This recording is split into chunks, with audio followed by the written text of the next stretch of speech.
If you know Nike, then you probably know Phil Knight. He started out by selling trainers from the back of his car and is now 27th on the Forbes Rich list. In case you're wondering, Nike was the biggest apparel brand in 2022. In this video, I'm going to look at Phil Knight's human design to see how he became so successful, and maybe you can take a few lessons from him. First thing, he's a manifesting generator. He's a split definition, he's a sacral authority, and his profile is the 6-2, the role model hermit. Back in 1964, when Phil Knight started selling shoes out the back of his car, running was nowhere near as popular as it is today. The New York City Marathon didn't even start until 6 years later in 1970. But even though it wasn't popular, Phil loved running. He used to run the 7 miles home from one of his first jobs. And at weekends, he'd go to running events. He was quick too and ran a mile in 4 minutes and 13 seconds. Nike's the biggest apparel brand in the world today, so you might think it got off to a strong start. However, 5 years after starting the business, Phil was still running it as a side hustle. So he really stuck with it. Remember, the market was small when he started. People weren't out jogging to keep fit back then. But Phil was definitely passionate about running, and that kept him going, kept him focused. He didn't try switching into shoes for other sports. He stuck with selling shoes just for runners.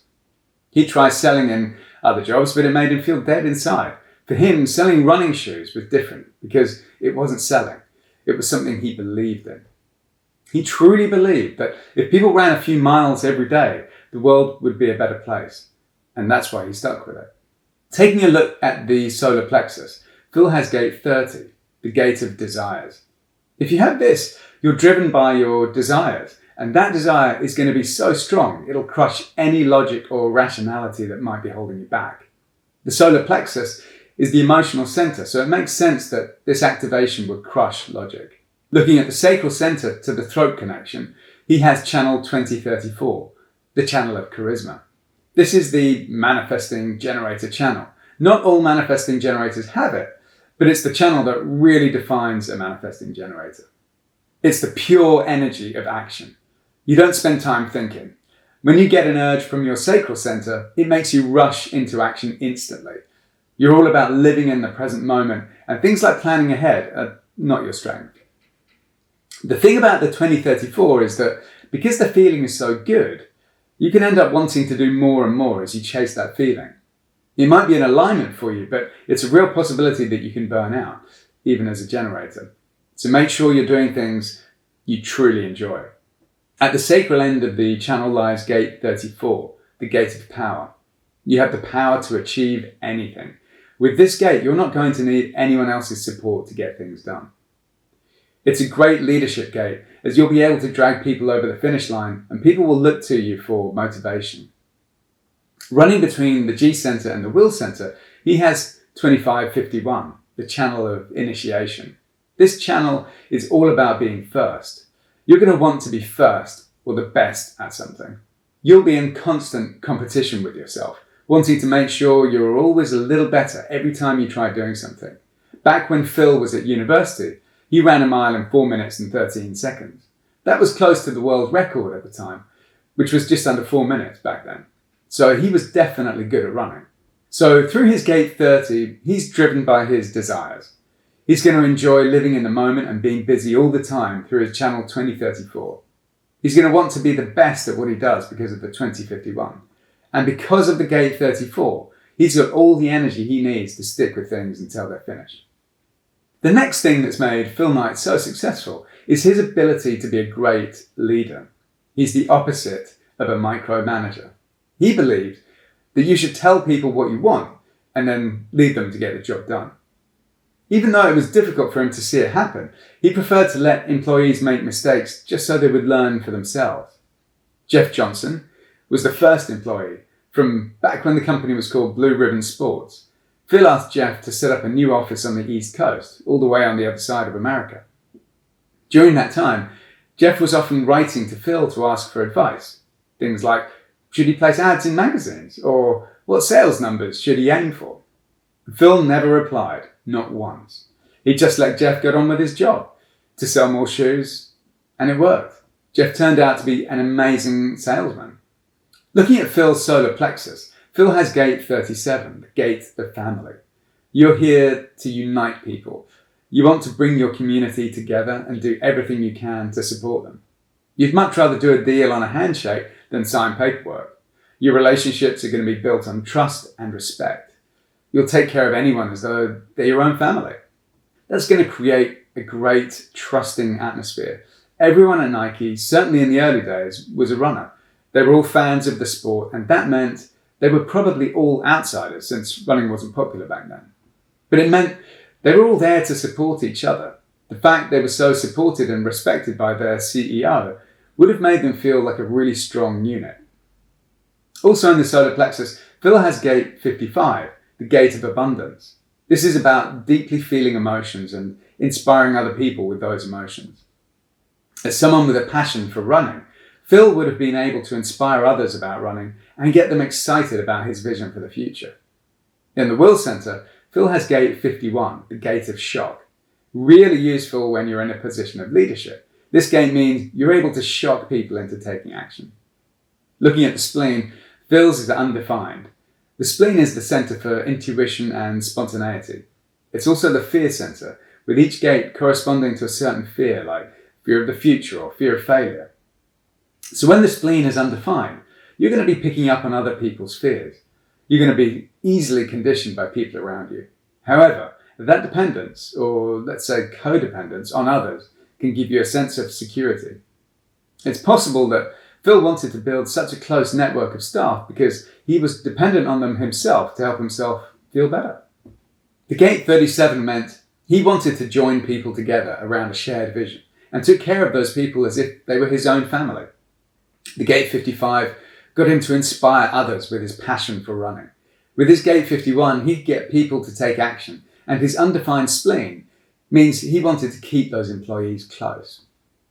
Nike not only did well while Phil was there, but it's still the biggest apparel brand in the world, and Phil hasn't been there since 2016. If you're a fan of Jim Collins, you'll know he talks about getting the right people on the bus, and that's exactly what Phil Knight did. He put all his effort into getting the right people on the bus, then gave them his vision for the brand and just let them go at full speed. Phil wasn't involved in the waffle sole used on the Cortez, the Nike logo, or even the Nike name. In fact, Phil wanted to call the company Dimension 6. Can you imagine? But he created a culture where ideas could be heard from anyone and were taken seriously. As part of that culture, he made sure everyone at Nike believed in the power of emotion. They signed athletes who not only won, but stirred up emotions, athletes that people would either love or hate. For instance, Jack Nicklaus was a better golfer, but Arnold Palmer was a better signing because of his personality. Phil had grown his business from the back of his car by building relationships with coaches, runners, clubs, anyone who had a similar love of the sport. That was the same for everyone at Nike. They supported each other behind the common belief. Phil was also great at letting employees fail fast, so they could use that experience to build even bigger. Looking at his chart, there's a few reasons for these things. First of all, looking at the conscious side of his profile, he's a 6 line, the role model. The 6 line goes through different stages in life. Up until about 30, it acts like a 3 line, so you learn through trial and error. From 30 to about 50, you take a step back and start to look at everything with a fresh perspective.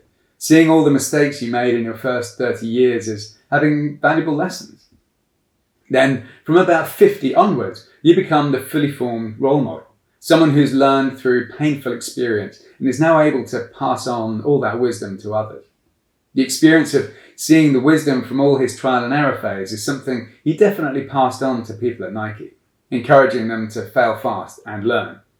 As a side note, Nike was really struggling in the mid-80s. That was when Reebok caught Nike by surprise with aerobics and almost crushed them.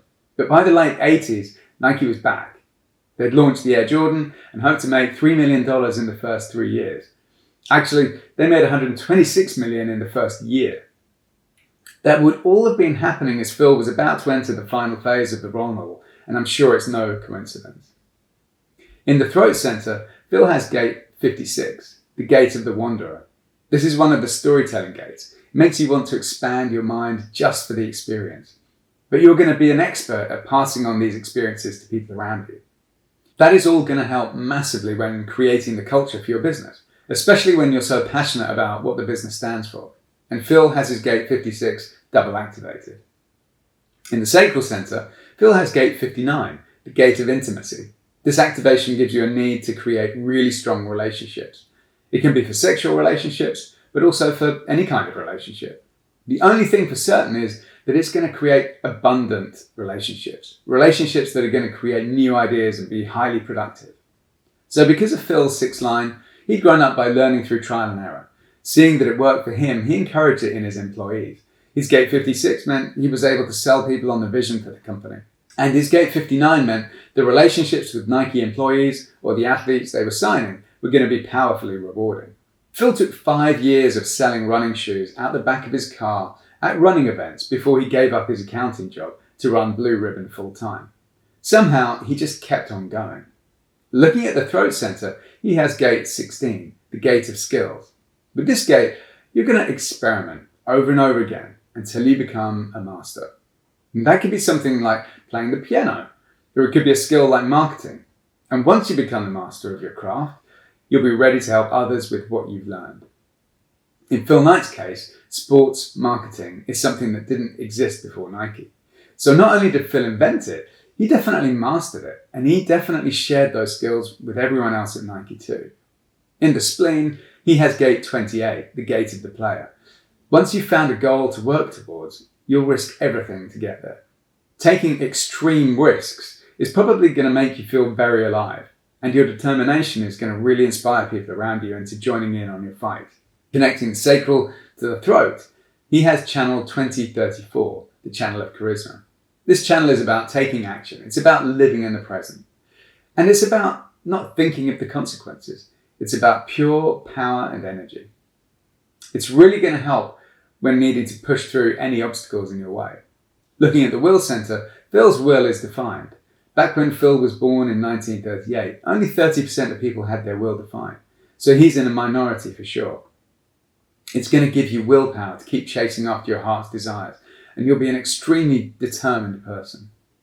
Phil's Gate 16 is all about getting him to stick with something until he becomes a master at it, whether it's becoming a mid-distance runner, building a company to make products for runners, or becoming a master of marketing. His Gate 28 is going to keep him focused on achieving his goals, and the 2034 channel and his defined will are going to give him all the energy he needs.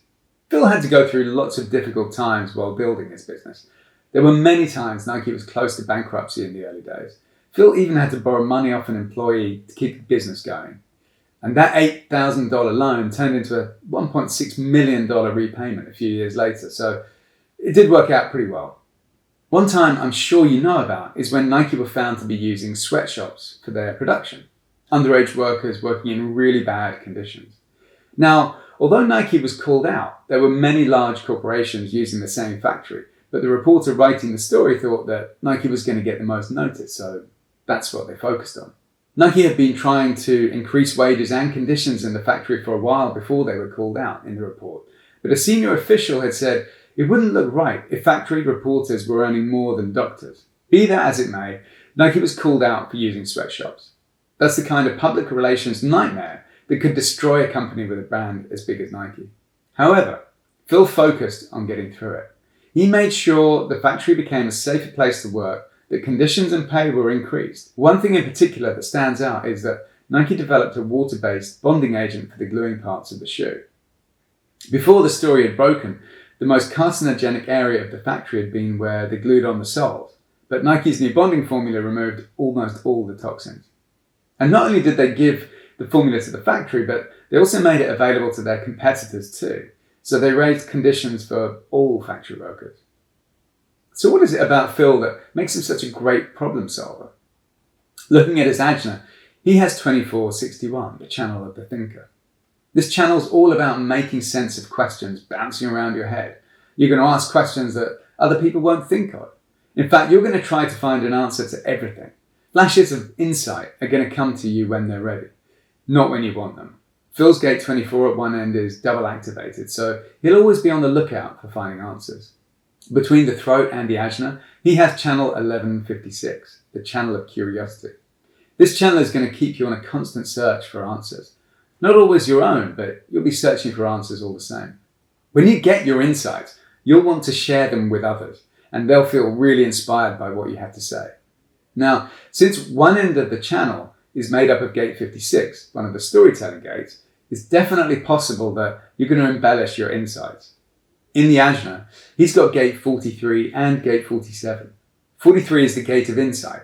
It'll make you great at finding simple solutions to complex problems. Although, without the gate 23 at the other end of the channel, you might have trouble getting other people to understand where you're coming from. 47 is the gate of realization and is another problem-solving gate. However, this gives you the power to see the bigger picture and even looking beyond logic to find answers. In fact, looking at Phil's Ajna, he's got 5 out of 6 gates active in the center. The Ajna is where you process thought, so it makes sense that Phil would be a powerhouse when it comes to solving problems. Phil's almost fully activated Ajna and his 1156 and 2461 is going to make him exactly the person you want to have around when you need to know what the next step should be. Overall, you can see why he made such a powerful CEO. And at one point, he was even 24th on the Forbes list. If there's any lessons I take from Phil, they'd be about the macro manager, getting the right people on the bus and building the right culture. Not everyone's designed to run a business like Phil, but you can see how well it worked for him. And also, find someone like Phil who has an almost fully activated Ajna so they can crunch through any problems that show up. Thanks for watching.